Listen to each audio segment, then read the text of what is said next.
Ahoj přátelé, v minulém videu, pokud jste ho viděli, jste mohli vidět, že jsem našel můj první goldík, zlatý prsten. A dneska jedu na to samé místo, to ještě prohledat, jestli tam ještě náhodou něco bude.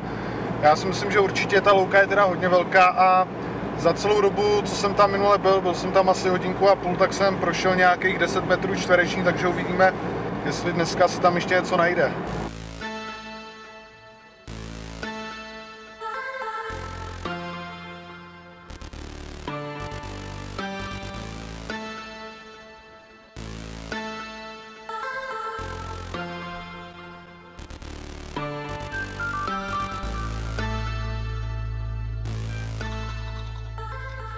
Tak jo, tak jsme tady na té louce. Tadyhle můžete vidět místo, které jsme minule prošli. Byli jsme tady fakt jenom chvilku, já nevím, hodinku a půl. A dneska tady tu louku chci projít trošku víc. Nevím, jestli všechno budu točit na zrcadlovku, protože se mi to moc nechce dát u sebe, ale uvidím, no.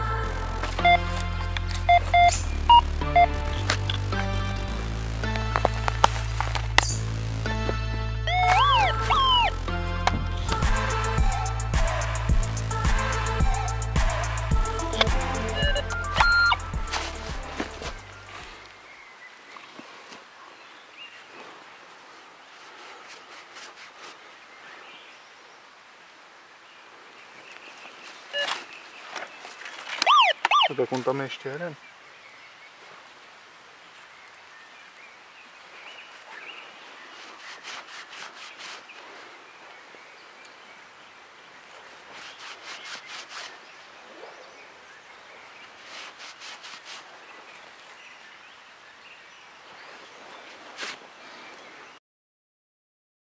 Přátelé, je to tady furt samý knoflík, teď už točím na telefon, zrcadlovka se mi vybila. A teď jsem byl, tady je taky ještě jeden knoflík, no jich tady bude asi víc.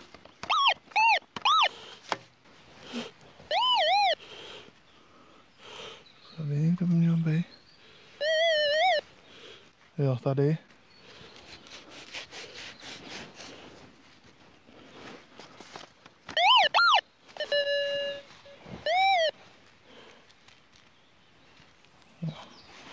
Další knoflík.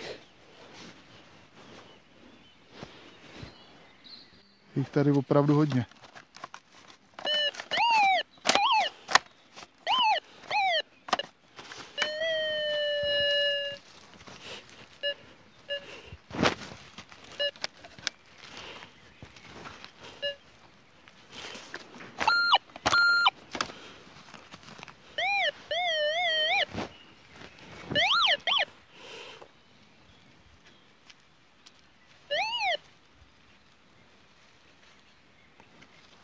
Tak teď mi to někam zase.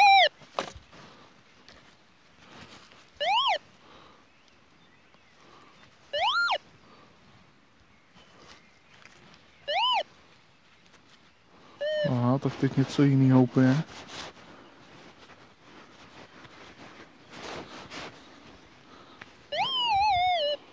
Tak to nevím, co je.